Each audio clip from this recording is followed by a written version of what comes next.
Curiosidades sobre o Egito Antigo. Escravos de guerra. Os egípcios transformavam seus prisioneiros de guerra em escravos. Esses escravos trabalhavam em grandes obras públicas e monumentos junto com a população camponesa. Mumificação de cadáveres. Para os egípcios, a tumba do faraó era considerada uma casa da eternidade. Isso porque eles acreditavam que o falecido voltava à vida para reinar em outro mundo. Então, para que a alma do indivíduo pudesse regressar ao corpo, eles mumificavam o morto e realizavam o culto dos mortos. Inicialmente, a prática era restrita apenas para o faraó, mas aos poucos foi se estendendo para toda a população, ou pelo menos para aqueles que podiam pagar os altos custos da mumificação. Pirâmides de Gizé.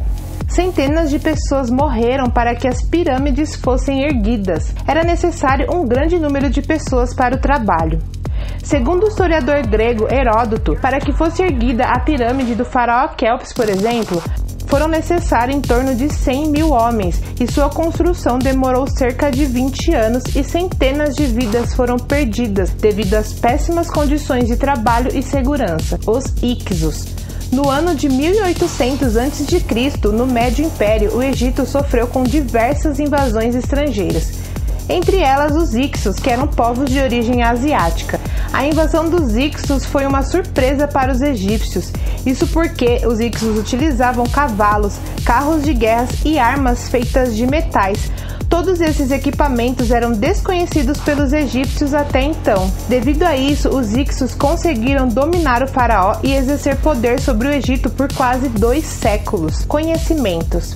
Devido à prática de mumificação de cadáveres, os egípcios adquiriram conhecimentos sobre anatomia que proporcionou o desenvolvimento da medicina da época. Matemática, geometria e aritmética. Para que se fossem feitas grandes obras públicas e monumentos, os egípcios mediam as terras, calculavam o volume das pirâmides, o que proporcionou conhecimento de matemática, geometria e aritmética. O culto do sol. A prática de cultuar o sol fez com que os egípcios tivessem grandes interesses em estudos sobre os corpos celestes, que proporcionou grandes conhecimentos em astronomia. Criação de um calendário.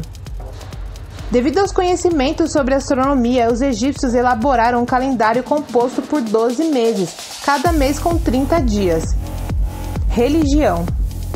Os egípcios cultuavam centenas de deuses, e alguns em formas de animais, como crocodilo, falcão, vaca, touros, entre outros. Porém, o que mais se destacava era Amon-Ra, que era o sol. O faraó era a encarnação de um deus. O faraó era considerado a encarnação de Deus, por isso todo o país pertencia a ele e seu poder era praticamente absoluto. Tumba com vários pertences. Já foi dito que os egípcios acreditavam em uma vida após a morte, e esse era o motivo deles colocar diversos objetos pessoais nas tumbas, para que o morto pudesse levá-lo para outra vida.